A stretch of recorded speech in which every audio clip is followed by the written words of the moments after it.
Happy Ace Week for the second time today. I'm filming this second video because I filmed the first one very quickly earlier this month. Basically, I didn't have much time and this is so unfocused. So I immediately knew I need to do a second video because I kept remembering stuff and I realized I made some mistakes in the first one. So hopefully this won't be as long, but we'll see. Again, why is this so out of focus? Is this better? I don't know. So, anyway, first couple updates. Something accident. I rewatched the video just now.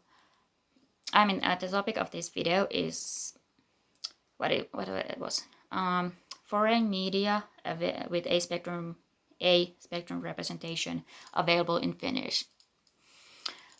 In the first one, I hoped Claire Can's books would be translated, and I accidentally called her Alice because I was talking about Alice Oseman. And names are hard. Names are hard. I'm gonna, if I'm occasionally weird about names, then I gonna mistake names a lot. And in the same way, I don't think I pronounced Martha Wells that well. They write off the Murderbot's Diaries. And the second update I need to make before I go to the actual video is Tori is finally officially asexual. In the newest update to Heartstopper out on October 21st, Tori for the first time said the word that she's asexual. So I am really happy about that, because now it's less like, oh, it's coming, but now she's actually asexual. And so basically I'm really looking forward to buying Volume 5 in December, and I think I might actually splurge and get the Volume 5 in Finnish once it's translated because of this. So, the actual topic of the video, 2 minutes in. So, anyway, the situation, I made this situation seem kind of dire in the last book, and the last video, and again, because I didn't put enough thought into the first video or enough research to look into it, although sometimes it's hard, largely because of the nature of asexuality and aromantic representation. But anyway, I do think a lot of the reason why there isn't enough representation translated in Finnish is because they don't translate things as much into Finnish, or at least not physical books. Apparently we are really into audiobooks, so that market might be better. There might be more books that are only released as audiobooks, like I mentioned in the first video. Damien Ace is only out in audiobooks in Finnish and English. So maybe I should actually look into that. But anyway, physical books, they don't really translate young adult fiction, which is where a lot of asexual representation and aromantic representation is. Partly because teenagers just will read in English because it's cheaper. It's both cheaper apparently to import books than translate them. And why is this? Why am I so out of focus? I don't know. So anyway, but there are some authors that get translated still into Finnish, like again, Alice Oseman, although this is a very new thing, and then Cassandra Clare is also still getting translated into Finnish, and sometimes she has asexual and demisexual characters, so that's cool. I kind of wish she would start using those labels, like let Raphael be asexual, please let Julian be demisexual in the last trilogy, get powers, whatever that is. So, and then I completely forgot, One Piece. The One Piece manga, they have been translating it who knows how long. A year or two ago I decided to buy one volume every month. I started with number 80. It was very hard to read because, again, this is volume 80, and I have about 10. I think I bought them for like 10 months, once a month. I don't know where they are now. So that's cool. Luffy is cool. I really love the live action TV show. And then other books that have representation that have been translated that I completely forgot while I was making the actual video, the first video, is let's quickly deal with Hank Green's Girl duology. This is the first book. This is the second book. These are actually the ones that really got, like, I saw that these were available in Finnish and it was easier to get them in Finnish than in English, so I read them in Finnish and I very much enjoyed it, and that was really fun, so I started reading more in Finnish because of these books. And the reason I mentioned them here is because Maija, last name redacted, may or may not be demisexual. Like, the word isn't used and it's kind of like confusing of if that's how she would if that is how she identifies or how she would identify or not, but I did find her relatable, so I enjoyed that one. And then something that I almost right after I was done, I remembered they did translate Amanda Lovelace's poetry into Finnish, at least the first one.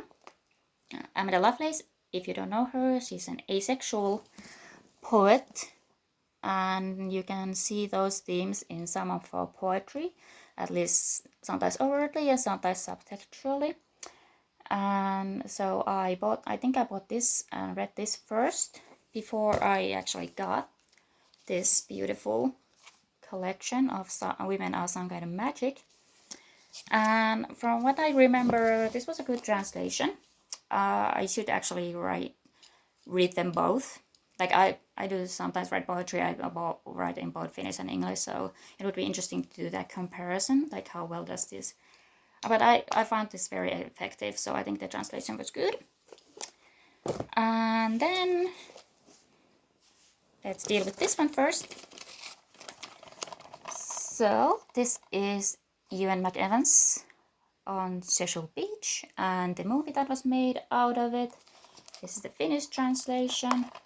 And even though the rep is very complicated, I will say that when this came out in 2017, I was able to watch, like, it was a very good year for queer films that I could watch at my local cinema. And so I'm appreciate On Cecil Beach for the fact that I could, among all those other queer films, I was able to watch something that was at least really in the ballpark or asexual representation. Then I have a couple more books that have been translated into Finnish, but they are really also related to adaptations. There's Celeste Ng's Little Fires Everywhere, and I very much enjoyed this book, but I will not be watching the adaptation because for some reason they took an race, racially ambiguous, most likely a white character, and when they made her black, she suddenly becomes really promiscuous. It's not really good optics, and I do like Kerry Washington, so I'm really bummed that they made that decision when it came to the adaptation. And then finally, they did translate Dumpling. This is the Finnish translation of Dumpling. I also have Pudding, which is where Amanda Lombard comes out as asexual, and I don't actually know whether or not Pudding was translated into Finnish, but at least Dumpling is, so that's kind of nice. And I actually have the DVD because the movie, for some reason, never came on Finnish Netflix, even though it's a Netflix original. At least it wasn't. I should maybe I should have checked before I made this video on whether or not it's there. But you know, this movie is good, but it doesn't have Amanda. It doesn't even have a version of Amanda, and that sucks. Now, slight drinking break. I bought this because it was one of the few purple things. So then let's go to live action. So basically, I mostly loved the HBO Max's series Generation, which had Greta's. Why don't I remember her last name? Well, anyway, I loved Greta, and sometimes when I was watching it through various means, they had Finnish subtitles, so I used those. That was fun and cool. And I completely almost forgot about this, but they actually aired Everything's Gonna Be Okay, both seasons on Finnish TV. So I watched them on TV, and then I watched them from the app. And so I have every moment Drea Stevens was on screen or mentioned on those 2 seasons. Or I have those with Finnish subtitles, kept those with Finnish subtitles. So that was fun. And then briefly about Disney Plus, which we have right now, as far as I can tell, asexual and aromantic rep on that app is basically Yelena Belova in Black Widow and Hawkeye. Black Widow and Hawkeye, and I do think there's coding, and there's, but whether or not that's gonna stick in her future appearances, I don't know. I'm worried. Yelena's getting a new comic series this year, starting next month in November, and hopefully it will do something with her sexuality and properly canonizing it. But I don't know. I'm hoping. Hopefully that happens, but I don't know. And then the MCU is a different thing. But I did finally remember that The Old House was a Disney Plus original series, and I just watched the first season. The first season episode that had Lilith, and I very much enjoyed it. And because for some reason, because I have no idea how to change the settings on Disney Plus, it automatically showed me with the Finnish dub and English subtitles, and I think that worked very well. The Finnish voice actress Katrina Blum is very good, and I very much enjoyed that show, and I will get back to it hopefully soon. And I very much enjoyed Lilith and what I saw of her. And then I feel like I didn't put enough time on talking about Netflix, because like Netflix really is like, it's one of the only places where asexuality is like semi-consistently acknowledged. I don't watch everything on Netflix or anything, so this is like, ugh, I don't know why I'm looking so fussy. So anyway, like when it comes to Netflix, there are 3 types of asexual rep. I'm mostly gonna say asexual rep in this time because it's the only place I have seen where people actually use aromantic, like other than like maybe Koisen of Futari, but I haven't fully watched that yet. I will at some point. But like I've been live action or in like, I don't know, whatever, like in animation or whatever, like books do use aromantic, but like Netflix has 3 mentions of aromantic, and like it's really sad that even that's something to be excited about. So like shout out to BoJack Horseman, Heartstopper, and Big Mouth. These are the 3 shows that I've seen that actually use aromantic. No one else. But anyway, so and then there are there are a couple of shows like End of the Fucking World, End of Effing World. Sorry, like that one. In the first episode, they bring up asexuality, and like the main male character might be asexual, but it's not really delved into in either in the graphic novel or in the book in the series. Like it's a possible interpretation, but whether it's the right one, I don't know. and then at least like Never Have I Ever and Cobra Kai both have like on-screen, off-screen characters that are asexual or referred to as asexual. Then we have a couple of shows where there's no official mention that someone is asexual, or where there's like semi-canon asexuality or aromanticism. Umbrella Academy in season 4, they had Faye Hargreaves, and the actor after the season dropped said that she, hopefully that's the right pronoun, said that she played Faye as asexual and probably aromantic. And I do think, even though like the writing doesn't, like I do think that adds to the performance, and I can see that even though like it's not explicit in any way. But I liked her character, but she was killed after 7 episodes.